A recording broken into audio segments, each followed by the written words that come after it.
आज हमारे साथ है mister Abhiraj Malhotra. He is the co-founder of School Pad. नाम तो सुना ही होगा।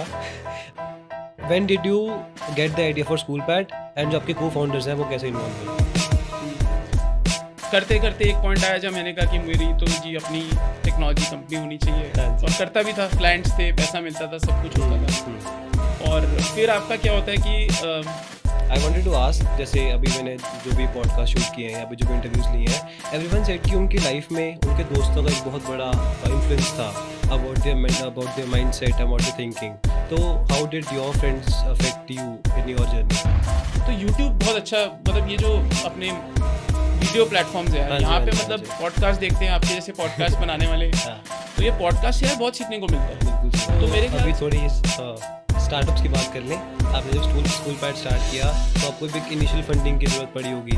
तो how where did you get that funding and how did you arrange that funding? बहुत ज़्यादा नेटवर्किंग स्ट्रैटेजीज, बहुत बड़ा नंबर अचीव करने के लिए मुझे नहीं लगता ज़रूरत होती है शुरू में। फोकस होना चाहिए, काम क्या कर रहे हैं, उसके आउटकम्स, वो जेन्युइनली एक प्रॉब्लम सॉल्व कर रहा है कि नहीं, लोग पैसा दे रहे हैं कि नहीं, और शुरू के जो कस्टमर्स हैं वो अपने आसपास के लोगों से अगर मिल जाएं तो बहुत आसान हो जाता है, वहाँ से एक वैलिडेशन हो जाती है। आज का एपिसोड मेरे फ्यूचर एंटरप्रेन्योर ऑडियंस के लिए है। आज हमने इनवाइट किया मिस्टर अभिराज मल्होत्रा को। He was the founder of School Pad. Sir ने हमें बहुत सी एडवाइस दी about entrepreneurship, about how to make a startup and how you can start your own business. आप इस एपिसोड को पूरा देखिए, समझिए एंड जानिए कि अपना बिजनेस कैसे स्टार्ट करते हैं, अपना एंटरप्रेन्योरशिप जर्नी कैसे स्टार्ट करते हैं। Sir will tell you a lot about these things and will guide you through everything. I want you all to watch this episode and learn something. Hello everyone and welcome to Reality Talks. आज हमारे साथ है mister Abhiraj Malhotra. He is the co-founder of SchoolPad. नाम तो सुना ही होगा. Like SchoolPad is a very famous, or we can say a very useful app for schools, which is been used by more than 300 schools all over India in more than 16 states, right sir? Correct, absolutely correct. So we'll find out insights about entrepreneurs and entrepreneurial journey from his own journey, and we'll get some insights from his experience as well. So let's start this episode. Sir, कैसे हैं आप? बहुत बढ़िया यार दिवित, बहुत बढ़िया studio बना रखा है, मज़ा आ गया यहाँ के। Thank you, मेरा thank you, पहला sir. पॉडकास्ट है, हाँ जी। बट स्टूडियो देख के वाइब पूरी आ गई, क्योंकि देखता रहता हूँ मैं पॉडकास्ट हाँ जी, हाँ जी, वगैरह। हाँ तो जी। देखते हैं यार कैसा रहता है, मज़ेदार जरूर होने sir, वाला है। जरूर सर।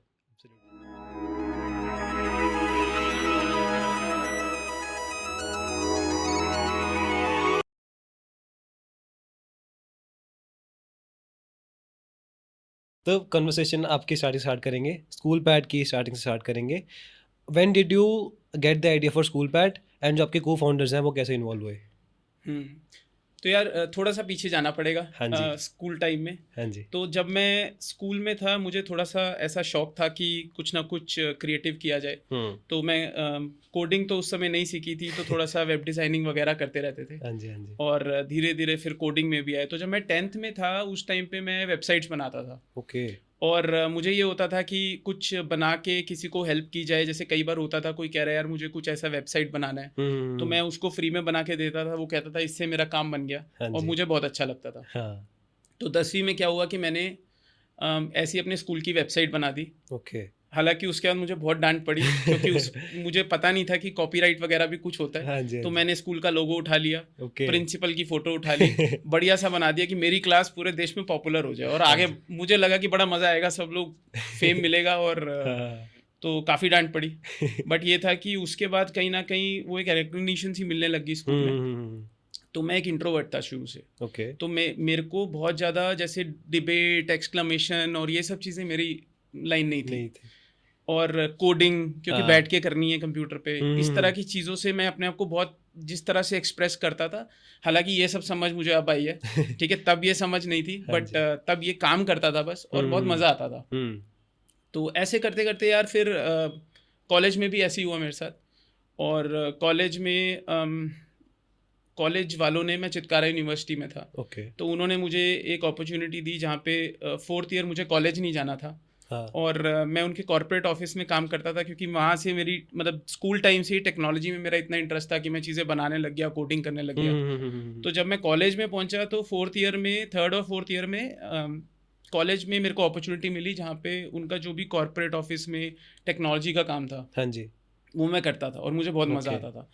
तो करते करते एक पॉइंट आया जब मैंने कहा कि मेरी तो जी अपनी टेक्नोलॉजी कंपनी होनी चाहिए। हाँ जी। और करता भी था, क्लाइंट्स थे, पैसा मिलता था, सब कुछ होता था। और फिर आपका क्या होता है कि हमारे थोड़ा सा, I belong to middle class family, तो जॉब मिले और उसके बाद आप जॉब ना करो, ये बड़ा मुश्किल है यार। बिल्कुल सही बात मेरी है। कैंपस प्लेसमेंट हो गई चितकारा यूनिवर्सिटी से, और उसके बाद मेरे को बहुत मुश्किल था मेरे लिए कि मैं अपने पापा और मम्मी को मना करूं कि मैं एक कैंपस प्लेसमेंट। तो मैंने फिर अपने पापा मम्मी को किसी तरह से मनाया। उन्होंने बोला 1-1.5 साल का बॉन्ड पीरियड है। मैंने देखा 1-1.5 साल का बॉन्ड पीरियड है। मैंने कहा यार 1-1.5 साल काम कर लेता हूँ। उनको लगा ठीक है, एक बार जाएगा, पैसा वैसा आएगा, कौन वापस आता है। और मुझे था यार मैं करके ना फिर वापस आ जाऊँगा। पर वो 1-1.5 साल का पीरियड ना बहुत यूज़फुल था। उसमें मैंने टेक्निकली तो चलो जो सीखा, बट टीम्स कैसे काम करती हैं, टीम्स अक्रॉस डेमोग्राफिक्स कैसे काम करती है अलग अलग जगहों से, ऑफिस पॉलिटिक्स क्या होती है, बड़ा कुछ सीखा जो आज मेरे बहुत काम आ रहा है। तो करा के फिर 1.5 साल हुआ। हाँ जी। मैं वापस आ गया जैसे सोचा था, और यहाँ पे आया तो यूनिवर्सिटी ने फिर मेरे को एक अपॉर्चुनिटी दी। कुछ एक सॉफ्टवेयर बन रहा था कॉलेज के लिए, यूनिवर्सिटी के लिए। बट उसी दौरान मेरे को स्कूल से इंट्रोड्यूस कराया गया। जो स्कूल है इनका, तो उसमें जब मैं गया तो वहाँ पे मुझे वापस वही कनेक्शन मिल गया जो मेरे शुरुआती टाइम पे था, जहाँ मैं कुछ बनाता था, किसी को देता था, उसको ज़्यादा टेक्नोलॉजी समझ नहीं आती थी, उसको सिखाता था। हाँ जी। और फिर वो काम करता था, और फिर उसको जो मुझे किक मिलती थी वो देख के, वो बहुत मज़ा आता था। हाँ जी।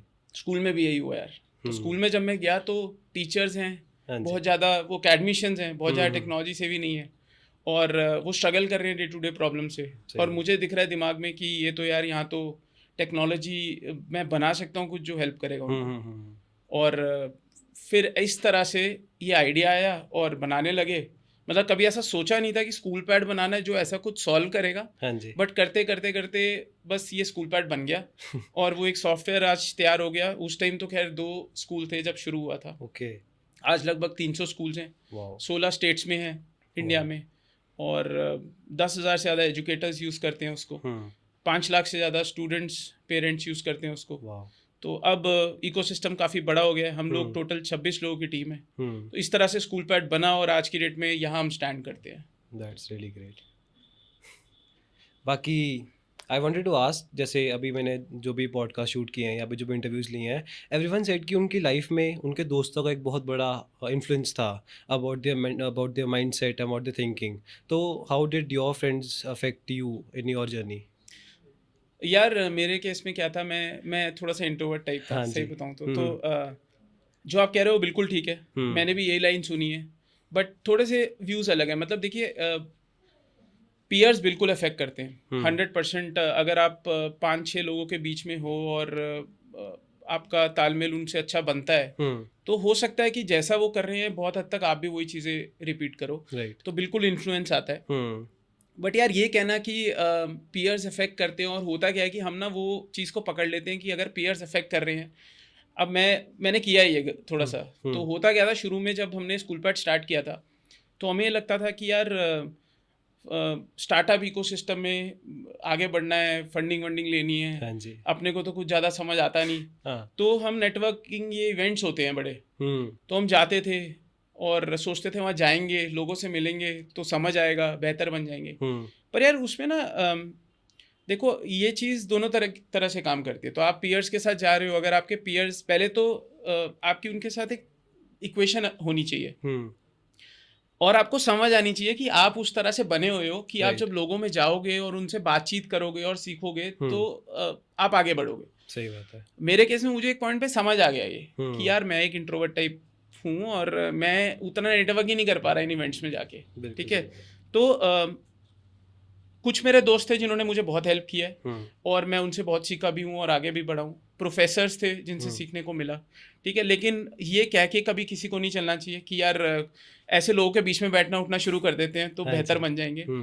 और उल्टा भी हो सकता है। ठीक है। अगर आपकी तभी सारे बचपन से हमें समझाते आ रहे हैं कि कंपनी गड़बड़ है, कंपनी अच्छी नहीं है, हाँ जी, तो वो भी हो सकता है। और आज की डेट में यार मतलब क्योंकि मैं बहुत ज़्यादा इन चीज़ों में मुझे नहीं सीखने को मिला या सीख पाया, वो मज़ा नहीं आता था। सीखने को तो मिलता था पर तो यूट्यूब बहुत अच्छा, मतलब ये जो अपने वीडियो प्लेटफॉर्म्स है यार, हाँ जी, यहाँ हाँ पे जी, हाँ मतलब जी। पॉडकास्ट देखते हैं आपके जैसे पॉडकास्ट बनाने वाले, हाँ, तो ये पॉडकास्ट से यार बहुत सीखने को मिलता है। बिल्कुल सही बात तो है। मेरे ख्याल से आप किस तरह से बने हो और आपको हुँ। कैसे सबसे ज़्यादा सीखने को मिलता है, मज़ा आता है, हुँ, और उस सीखने को आप अप्लाई कर पाते हो, वो समझ बहुत ज़रूरी है।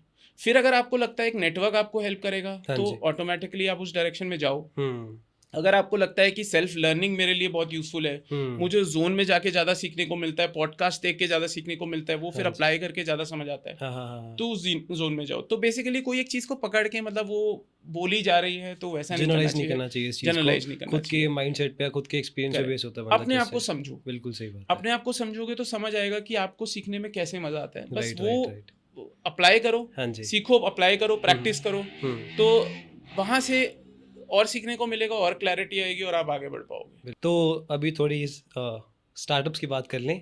आपने जब स्कूल पैड स्टार्ट किया, तो आपको भी एक इनिशियल फंडिंग की ज़रूरत पड़ी होगी।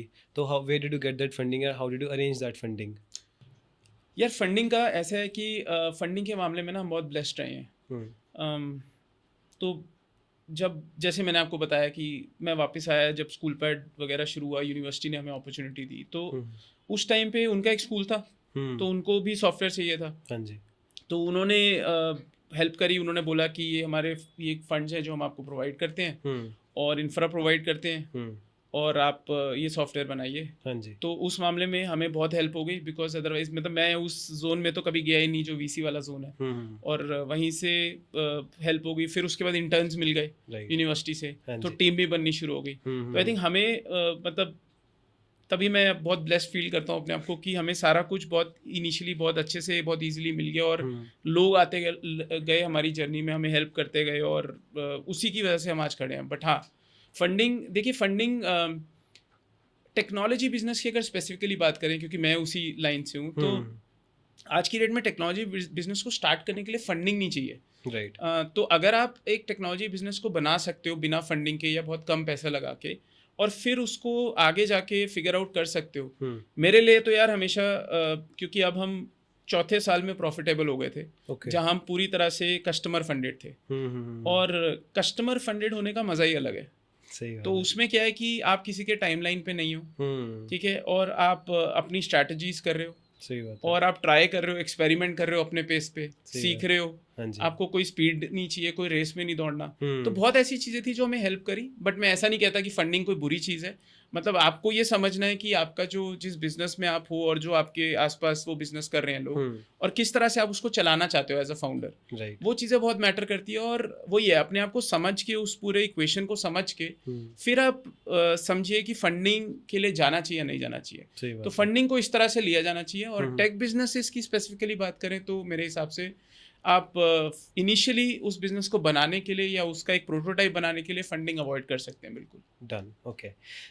तो आपने कहा कि जब when you started school pad, आपके पास 2 स्कूल्स थे and now your network of more than 300 schools all over India. तो इसमें नेटवर्किंग का बहुत बड़ा हाथ है। How did you implement your networking in school pad? तो इसमें यार अगर हम नेटवर्किंग की बात करें, वर्ड ऑफ माउथ ने हमारे लिए बहुत अच्छा रोल प्ले किया है। हम कभी भी बहुत कुछ ऐसा हमने स्ट्रैटेजाइज नहीं किया कि हमारा कोई बहुत सॉलिड टारगेट हो कि हमने हर साल में 100 200 400 स्कूल कर देने। हमें पर्सनली भी मुझे वैसा करना नहीं था, उस Okay. तरह की ऑर्गेनाइजेशन बिल्ड नहीं करनी थी, बिकॉज मेरे को ये था कि जब हम बना रहे हैं हाँ जी। और बहुत सारे लोग ऑलरेडी बना चुके हैं, लेकिन कोई भी सक्सेसफुल नहीं हो पा रहा उतना, राइट। तो समझना पड़ेगा क्या है ऐसा उसमें, हुँ। और उसमें लगेगा इन्वॉल्वमेंट और टाइम। बिल्कुल सही बात है। ठीक है, तो कोई ऐसा स्ट्रैटेजी नहीं था, हमने ऑर्गेनिकली हम स्कूल्स को रीच आउट किए। हुँ। और सबसे अच्छा ये होता है कि पहले कुछ कस्टमर्स आपको अपने जानकार जो भी आपके नोन लोग हैं हाँ उनसे जी, हाँ मिल जी, हाँ जाते जी, हैं। हाँ जी। हमने 2 स्कूल्स में काम किया। हुँ। कोई वहाँ से कोई पेरेंट है जो किसी और स्कूल में किसी एडमिनिस्ट्रेटर को जानता है, हुँ। वहाँ से हमें कनेक्ट्स मिले। हुँ। एसोसिएशन थी एक यहाँ पे, ओके। जो स्कूल्स की एसोसिएशन थी, हाँ जी, हाँ जी, वहाँ हाँ जी। पे एक दूसरे स्कूल ने इंट्रोड्यूस किया। तो हुँ। हेल्प तो यार वही किया कि जितना आप पैशन से जुड़े हुए हो और काम हुँ। कर रहे हो, और हुँ। जितनी इन्वॉल्वमेंट दिखा रहे हो, और जेन्युइनली एक प्रॉब्लम सॉल्व कर रहे हो हाँ जी। जिससे सामने वाले को फायदा हो रहा है, बिल्कुल सही। उससे आपको एक ऑर्गेनिक ग्रोथ मिलती है। तो आई थिंक फाउंडर्स को शुरू में तो यही फोकस रखना चाहिए। हुँ। बहुत ज़्यादा नेटवर्किंग स्ट्रैटेजीज बहुत बड़ा नंबर अचीव करने के लिए मुझे नहीं लगता ज़रूरत होती है शुरू में। फोकस होना चाहिए काम क्या कर रहे हैं, उसके आउटकम्स वो जेन्युइनली एक प्रॉब्लम सॉल्व कर रहा है कि नहीं, राइट, लोग पैसा दे रहे हैं कि नहीं, और शुरू के जो कस्टमर्स हैं वो अपने आसपास के लोगों से अगर मिल जाएं तो बहुत आसान हो जाता है, वहाँ से एक वैलिडेशन हो जाती है। सही बात। फिर उसके बाद एक पॉइंट पे आके आप ये कर सकते हैं स्ट्रैटेजीज, जहाँ पे आपको लगता है कि आप एक पॉइंट अचीव कर चुके हो, जहाँ पे आपके कुछ कस्टमर्स हो गए हैं और आपको एक वैलिडेशन मिल जाती है कि यार यहाँ धंधा बन रहा है, लोग आएंगे। हाँ जी। फिर आप सोच सकते हो कि अब इसको मल्टीप्लाई कैसे किया जाए, तो वहाँ फिर बहुत सारी स्ट्रैटेजीज हैं वो आप यूज़ कर सकते हैं। बट ऐसा कोई हमारे केस में स्ट्रैटेजी नहीं था, ऑर्गेनिकली हम ग्रो करें। तो सेल्स टीम भी हमारी छोटी है, ज़्यादा लोग नहीं है उसमें, क्योंकि हमने शुरू से थोड़ा सा कोशिश यही करी है कि जो खर्चे हैं वो फालतू में ना किए जाएं। तो अगर क्रक्स देखें जो जिसकी वजह से हम आज 300 स्कूलों तक पहुँचे हैं, सबसे पहला आपकी काम में इन्वॉल्वमेंट, आप कितने अच्छे से अपने कस्टमर्स की प्रॉब्लम सॉल्व कर रहे हैं, वहाँ से वर्ड ऑफ माउथ जनरेट होता है, तो वो बहुत ज़रूरी है। दूसरा मेरे ख्याल से ये बहुत ज़रूरी है कि आपका नेटवर्क इन टर्म्स ऑफ कितने लोग आपने डिप्लॉय करें वो नहीं, क्योंकि वहाँ पे जब अगर आप कहते हैं कि मैं आज 25 लोग रख लेता हूँ और वो सेल्स करेंगे, तो वो आप कॉस्ट लगा रहे हैं एक एस्टिमेशन पे। उससे बेटर ये है कि क्या आप ऐसे लोग ढूंढ सकते हैं जो कुछ और बिजनेस कर रहे हैं बट आप उनके साथ टाई अप कर रहे हैं, और वो अगर जा रहे हैं उसी तरह के बिजनेस में जहाँ पे, या वही बिजनेस कर रहे हैं जो आपका कस्टमर सेम कस्टमर है जहाँ, तो वहाँ जा रहे हैं अपना प्रोडक्ट बेच रहे हैं, वो कह रहे हैं कि आपके पास ऐसा कुछ है और वो आपको रेफर कर रहे हैं। तो इस तरह से ऐसी टेक्निक्स यूज करके, जिसको कहते हैं जुगाड़ थोड़ा सा, ठीक है, तो शुरू में फाउंडर्स को जुगाड़ करना चाहिए बिल्कुल। तो इस तरह से क्या है कि आप फ्रूगल रह के बिना फालतू के खर्चे करें और बिना बहुत ज़्यादा लोग डिप्लॉय करें सेल्स के, हाँ जी, आप सेल्स निकाल सकते हैं। और जब ये सेल्स निकलती है वहाँ से फिर आपको समझ भी आता है और कि आपको जेन्युइनली सेल्स के लोग रखने की ज़रूरत है, या आप इस तरह की स्ट्रैटेजीज के थ्रू बेटर सेल्स कर सकते हैं। और अगर आप स्लो चल रहे हैं, आपको ऐसा कोई बहुत बड़े टारगेट्स नहीं है, आपको 25, 30, 50 कस्टमर्स करने, आपके B2B कस्टमर्स हैं, टिकट साइज बड़ा है, तो इस तरह की स्ट्रैटेजीज बहुत हेल्प करती हैं। राइट। बाकी एक जो फाउंडर पर्सनैलिटी होती है वो भी बहुत इफेक्ट करती है। लाइक अगर फाउंडर इज़ पोलाइट और वो सही से बात कर रहा है एंड सही से मार्केट कर रहा है अपनी चीज़ को, then also it boost the sales, right. अगर कोई रूड हो बंदा या he doesn't have a right attitude, तो उससे फ़र्क पड़ता है in sales. What do you think? मज़ेदार है यार, मतलब मेरे ख्याल से तो ये सब तो यार सीख लेता है इंसान। मतलब होता क्या है कि देखो, फाउंडर को सब कुछ करना पड़ता है, तो अगर कोई फाउंडर रूड हो रहा है तो इसका मतलब शायद उसने कंपनी बनाते टाइम ये सोचा कि मैं कभी सेल्स नहीं करूंगा, या मैं एक टेक्नोलॉजी कोडर हूँ, तो मैं टेक्नोलॉजी कंपनी बना रहा हूँ और मैं तो बैठा बैठा प्रोडक्ट बना लूंगा और वो बिक जाएगा। तो जब ऐसा होता है और फिर गलती से आपको मार्केट में जाके सेल्स करनी पड़ती है, फिर इस तरह की चीज़ें होती हैं। तो यार अच्छी कंपनियां वही हैं जो बढ़ भी रही हैं, जहाँ पे लोग सीख रहे हैं, अडेप्ट हो रहे हैं, फाउंडर्स अडेप्ट कर रहे हैं अपने आप को। और मेरे ख्याल से मेरी जर्नी में एक चीज़ तो मैंने सीखी है कि ह्यूमिलिटी क्या होता है। मतलब आपको कैसे डाउन टू अर्थ रह के हर चीज़ को समझना है बहुत ज़बरदस्त तरीके से, ताकि वो समझ से आप जो बना रहे हो वो जेन्युइनली आपके कस्टमर को फिर हेल्प कर रहा है। तो वो ये जर्नी सिखा देती है, एंटरप्रेन्योरियल जर्नी, अगर आप में नहीं है तो ठीक है, और वो बहुत ज़रूरी स्किल है। ठीक है। बाकी आपका लाइक आपने बताया कि आपने चितकारा स्कूल से ही स्टार्ट किया, उनके सॉफ्टवेयर से स्टार्ट किया, but that was their own management system, right. लेकिन बाद में school pad is now something that involves parents in the schooling system, involves grading in the schooling system. तो उससे शिफ्ट कैसे आया? मतलब how did you mould that thing from management system, just management system, to something that involves parental things also? कोई मतलब was it requirement of the customers और was it your own personal decision? यार basically सब customers की requirement थी, तो ये भी एक बड़ी अच्छी चीज़ सीखी है। कॉम्पिटिटर फोकस नहीं होना चाहिए बहुत ज़्यादा। मतलब ठीक है, आपको पता है कंपटीशन क्या है, बट होता क्या है कि लोग कई बार कुछ शुरू करते हैं, आसपास देखते हैं क्या चल रहा है। हमारे केस में तो बहुत होता है टेक्नोलॉजी बिजनेस में, जो प्रोडक्ट्स हैं वो 4 फीचर बना रहा है, वो 8 बना रहा है, 8 वाला बिक रहा है तो 8 बना लो।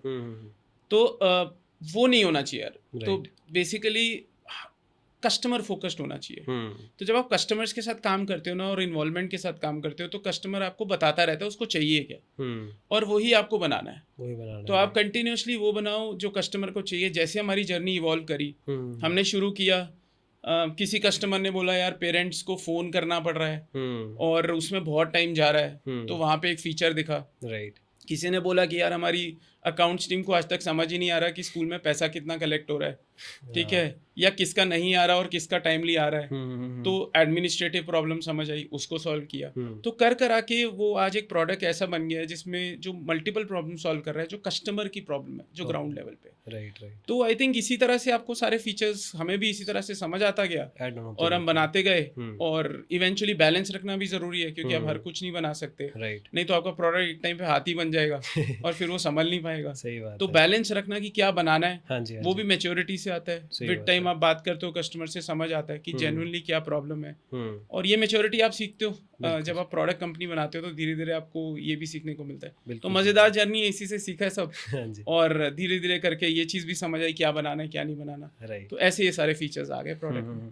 वैसे जैसे I am also computer science student, मेरा भी थोड़ा टेक्निकल बैकग्राउंड है, तो आई नो कि अलग अलग एस्पेक्ट्स होते हैं in every software, every tech startup. जैसे कि we have UI UX interface होता है, and then we have back end, we have marketing, we have all those things. तो what according to you is the most crucial thing, जो मतलब सही होना ही चाहिए कि अगर ये चाहिए तो प्रोडक्ट बिकेगा, ऐसा कुछ एस्पेक्ट आपको लगता है? यार इनमें से कोई नहीं है वो, अगर क्रूशियल थिंग या कोई सीक्रेट मांग रहे हो तो। हाँ जी। सीक्रेट तो इन्वॉल्वमेंट ही है। ओके, ठीक है। तो मेरे ख्याल से अगर एक चीज की बात करें जो होनी चाहिए, वो ये है कि अगर जो फाउंडिंग टीम है वो इन्वॉल्व नहीं है कि कस्टमर को कैसे सक्सेसफुल बनाया जाए, हाँ जी, तो कुछ नहीं होगा। Okay. ठीक है, तो वो सबसे बड़ा सीक्रेट है। बाकी हाँ ठीक है, कंपनी जब बड़ी होती है तो उसके अपने फंक्शंस होते हैं, यूनिट्स होते हैं, डिपार्टमेंट्स होते हैं। शुरू में तो सब कुछ हर कोई करता है। हाँ जी। फाउंडर्स को भी सब कुछ करना पड़ता है, को फाउंडर्स भी, शुरू की टीम बहुत डेडिकेटेड होती है, सब कुछ करती है, अकाउंट्स भी वही संभाल रहे हैं, मार्केटिंग भी वही कर रहे हैं, सेल्स भी वही कर रहे हैं, प्रोडक्ट भी वही बना रहे हैं। धीरे धीरे करके जब आपको लगता है आपके पास कस्टमर्स हैं, आपके पास फंड्स आ रहे हैं और हर चीज़ आप नहीं कर पा रहे, तो यहाँ ना एक बड़ा मज़ेदार लेसन था जो मुझे मिला। ठीक है, और वो मेरी मतलब वो हायरिंग में भी बहुत काम करता है, क्योंकि जब आप हायर करते हो लोग तो मुझे ऐसा लगता है कि यार हमने ऐसे ही किया है। जो भी चीज़ के लिए हायरिंग करनी है ना, वो पहले मैंने खुद की है। तो उससे क्या होता है कि काफ़ी हद तक ना आप जब हायरिंग भी कर रहे हो और जिस तरह के सवाल पूछ रहे हो, उसमें बहुत हेल्प मिलती है। राइट। तो अगर प्रोडक्ट बनाना है तो मैंने कोडिंग भी की है, तो कोडर्स का क्या एक वो वाइब होना चाहिए वो समझ आता है। हाँ जी। ठीक है, मार्केटिंग भी की, डिजिटल मार्केटिंग भी की, सेल्स भी की, जाके बेचा भी। ठीक है, फिर उसके बाद इंटरनल ऑपरेशंस भी संभाले, कस्टमर सपोर्ट बहुत किया, आज भी बहुत करता हूँ। हाँ जी। ठीक है, तो ये चीज़ बहुत ज़रूरी है। तो इससे बेसिकली क्या होता है कि आपको समझ आता है कि मतलब कैसे हायर करना है, कैसे टीम बढ़ानी है, और जब ज़रूरत है, जब पैसा है, जब ज़रूरत है, उस पॉइंट पे जब आपको लग रहा है कि अब नहीं, इस पॉइंट के बाद मैं नहीं कर सकता, क्योंकि उसकी क्वांटिटी ज़्यादा है और क्वालिटी पे इफेक्ट आ रहा है। बिल्कुल सही बात है। वो एक पॉइंट है जब आपको एक बंदे को हायर करना चाहिए। और मतलब एक वो नहीं होना चाहिए कि मेरे को टीम्स बनानी है या मेरे को डिपार्टमेंट्स बनाने हैं, ऐसी कोई वो जरूरी नहीं है। तो जैसे जैसे आपको ये जरूरत है वैसे वैसे आप इसको करो और आपको समझ आ जाएगा। जब आप कर रहे हो, एक पॉइंट आएगा जब वो मतलब थ्रेशोल्ड रीच हो जाएगा और आपको लगेगा नहीं यार अब मुझे एक और बंदा चाहिए, नहीं तो क्वालिटी हैम्पर हो रही है। और फिर आपकी वो टीम बिल्डिंग, वो डिपार्टमेंट्स आते रहेंगे, मार्केटिंग डिपार्टमेंट है, सेल्स है, अकाउंट्स है, ऑपरेशंस है, प्रोडक्ट है, सब कुछ है। तो आप उस तरह से अपने जो भी डिपार्टमेंट्स है वो जो सबसे पहले सबसे ज़रूरी है वहाँ से शुरू कर सकते हैं। राइट। अभी like let you from middle class family, वैसे if we talk about people who have to earn for their family, right? कई लोग ऐसे होते हैं from like they have to earn from college, they have to support their family financially. तो for those kind of people who are curious to do startups and they have interest in startups, उनके लिए what advice do you have कि वो job के साथ साथ startup करें और they should go all in for startups? यार इसमें भी अगर सोचें तो पैसा चाहिए तो जॉब तो करना ही पड़ेगा ना। वो तो है। तो स्टार्टअप तो क्या है कि डे वन से आपको नहीं पता क्या होने वाला है। हाँ जी। स्टार्टअप तो वो क्या किसी ने बोला है कि आई थिंक लिंक्डइन के फाउंडर थे कि आप कूदते हो और फिर आप अपना पैराशूट बनाते हो तो पता भी नहीं कि है कि नहीं, और फिर आप बना रहे हो और रास्ते में वो बन के खुल रहा है। हाँ जी, और आप बच रहे हो, पता भी नहीं बनेगा, पता भी नहीं खुलेगा। सही बात है। ठीक है, तो आई थिंक मेरे हिसाब से मैंने भी ऐसे किया। तो मैंने पहले अपना कुछ किया, छुटपुट आया, बट वो रेगुलर इनकम नहीं थी। ओके। और अगर आपको पेरेंट्स को सपोर्ट करना है या किसी को भी फाइनेंशियली सपोर्ट करना है तो बहुत ज़रूरी है कि रेगुलर इनकम आना। और अगर आप जेन्युइनली पैशनेट हो, मतलब अगर आपको लगता है कि कुछ ऐसा स्किल है आपके अंदर जिससे आप कुछ बना पा रहे हो, और वो कुछ भी हो सकता है। मतलब मैंने तो ऐसा भी देखा है कि लोग कॉमिक्स एक्सचेंज कर रहे हैं और उसमें भी ट्रांजैक्शंस हो रही हैं, ठीक है, मतलब हमारे होते हुए छोटे टाइम पे होता था, तो ये सारे एंटरप्रेन्योरियल माइंडसेट्स ही हैं, ठीक है, तो छोटी छोटी चीज़ों को एक्सचेंज में करके बार्टर सिस्टम चल रहा है, कुछ ऐसे चल रहा है, ठीक है, तो ये सब हो जाएगा, लेकिन उसके लिए सबसे पहले इंपॉर्टेंट है कि आप एक जॉब कर लो, ताकि आपको वो टेंशन ना रहे कि आप इनकम नहीं कमा पा रहे, आपको किसी को सपोर्ट करना है, ठीक है, और पैरेलल में आपको पता है कि ये मेरा टाइम है, और इसलिए कहते हैं कॉलेज एक बहुत अच्छा टाइम है एक्चुअली, इसको कहा जाता है क्या जीरो पीरियड ऑफ लाइफ, ऐसा कुछ कहते हैं इसको, क्योंकि इसमें स्कूल में तो मम्मी पापा पीछे पड़े रहते हैं मार्क्स के, ये एक ऐसा पीरियड होता है जहाँ पे आपको कोई ज़्यादा पीछे भी नहीं पड़ता, थोड़ा बहुत तो चलो चलता है, और आपको कुछ कमाना भी नहीं है, मतलब कोई ऐसा टेंशन नहीं है, पीक टाइम है लाइफ का कॉलेज। हाँ, तो जीरो पीरियड इसलिए हमने बोला इसको कि जीरो, कुछ चाहिए ही नहीं, कुछ करना ही नहीं है ऐसा कि वो है, तो इस टाइम पे आपके पास सबसे अच्छा टाइम होता है। सही बात है। तो इस टाइम आप इस तरह की स्किल्स और इस तरह की डायरेक्शन ले सकते हो, और फिर आगे अगर आपको लगता है आपने जॉब करनी है, आप जॉब करो, एक पॉइंट पे जब आपको लगता है फाइनेंशियली स्टेबल हो, उस पॉइंट पे आप पिवट कर सकते हो, एक फुल टाइम कुछ कर सकते हो जो भी आपको लग रहा है, बट पैरेलल में बहुत अच्छी वैलिडेशन हो जाती है जो आप कर सकते हो, मतलब अगर आप थोड़ा सा टाइम आउट निकाल के वहाँ से साइड बिजनेस की तरह कर सकते हो तो बहुत अच्छी चीज़ है, मतलब उससे अच्छा तरीका कोई नहीं अगर आपको फाइनेंशियली किसी को हेल्प करना है और आप चाह रहे हो कि यार मैं कुछ अपना भी करूं क्योंकि आप में वो जज्बा है, राइट, तो इसी तरह से मेरे ख्याल से यार चलना चाहिए। ओके, अभी हम देख रहे हैं 1-2 साल से कि इंडिया में टेक स्टार्टअप्स बहुत बूम हो रहे हैं, टेक नहीं, all tech kind of startups बहुत चल रहे हैं आजकल, like there is a trend of startups in India. तो टेक स्टार्टअप की बात कर ले specifically, how do you view the tech startup industry in India after 10 years? How do you think कि कैसा ग्रो होगा एंड कौन से you think people can come, या मैंने यार दी क्वांटिटी कैन कम? बहुत ज़्यादा फॉलो नहीं किया, मैं करता नहीं बहुत ज़्यादा फॉलो। हाँ जी, बहुत कुछ चेंज हो रहा है और बहुत कुछ जो हम समझते हैं या पढ़ते हैं तो पता नहीं लगता वो सच है कि नहीं है, तो मैं बहुत ऐसे प्रेडिक्शन तो नहीं कर सकता कुछ, बट यही कहूँगा यार फंडामेंटली स्टार्टअप्स को आई थिंक फोकस उन्हीं बेसिक एलिमेंट्स पे करना चाहिए। राइट, आप एक अच्छा इनोवेटिव क्या, आप एक प्रॉब्लम सॉल्व कर रहे हो जो एक जेन्युइन प्रॉब्लम है जिसके लिए आपको पैसा मिलेगा, आप प्रॉफिटेबिलिटी देख रहे हो, डे वन से अगर आप सोच रहे हो कि मेरे को धंधा बनाना है और पैसा कमाना है, वो ज़रूरी है।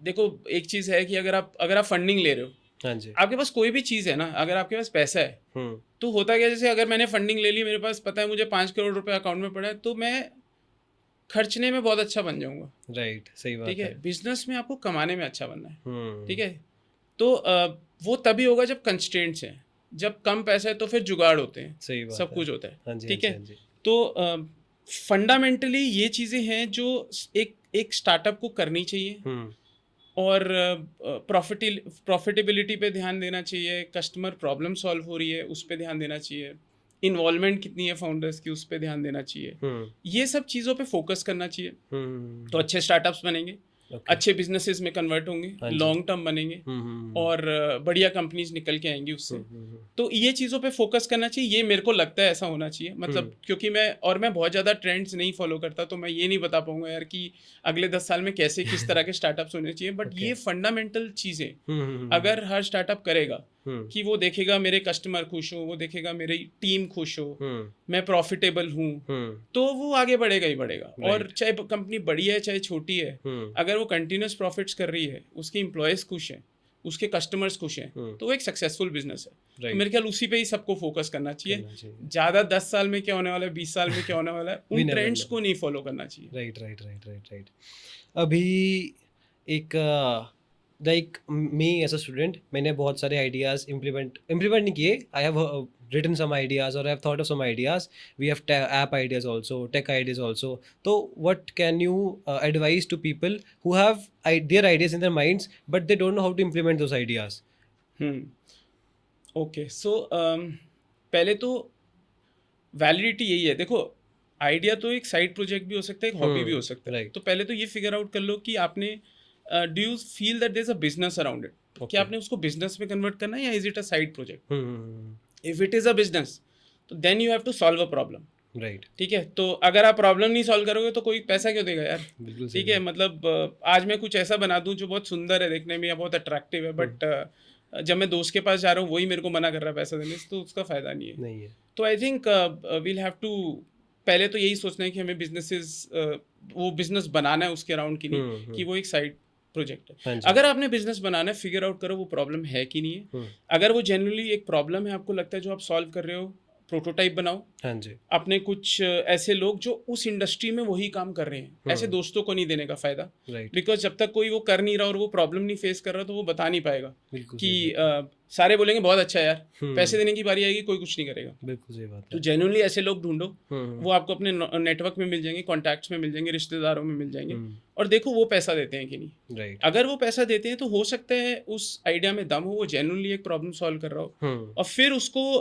बिल्ड करने में फ़ायदा है। ओके। ठीक है, तो इस तरह से आई थिंक आपको अप्रोच रखना चाहिए, और फिर आपको फिगर आउट हो जाएगा कि जो ऐप आइडियाज़ हैं वो बस एक मतलब अट्रैक्टिव आइडियाज़ हैं, या वो ग्लैमर वाले पर्सपेक्टिव से आ रहे हैं जो स्टार्टअप्स में मिलता है।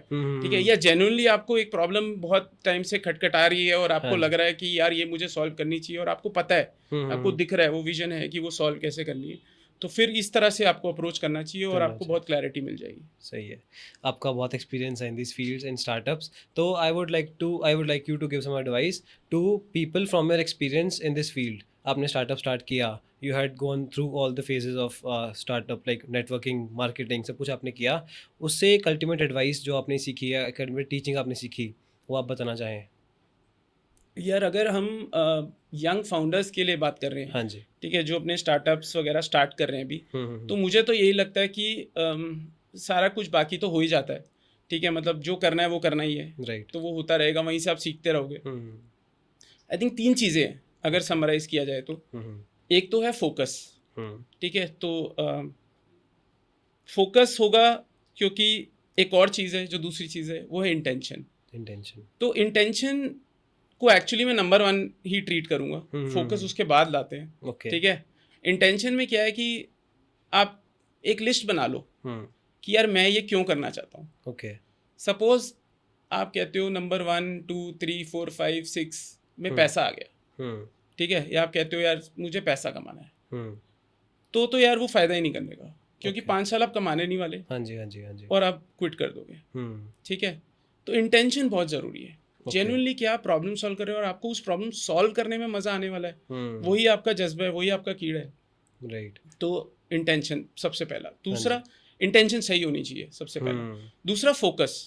ठीक है, बहुत कुछ होगा इस पूरी जर्नी में। आप अभी बनाने ही लगोगे तो लोग कॉपी करने लग जाएंगे। सही बात है। ठीक है, लोग ज्ञान देने लग जाएंगे, बहुत कुछ होगा। तो फोकस वही है कि यार आप क्या कर रहे हो से ज़्यादा क्या नहीं कर रहे, तो वो बहुत ज़रूरी है। और वो करने के लिए मतलब मुझे बहुत स्ट्रैटेजीज हैं। ठीक है, बट अगर आप अपनी उस एसेंस के साथ जुड़े रहोगे, राइट, उस इंटेंशन के साथ और कस्टमर से लगे रहोगे उनके साथ, तो आई थिंक फोकस पड़ेगा। ओके। दूसरी वो है। हाँ जी। और तीसरी है परसिवियरेंस।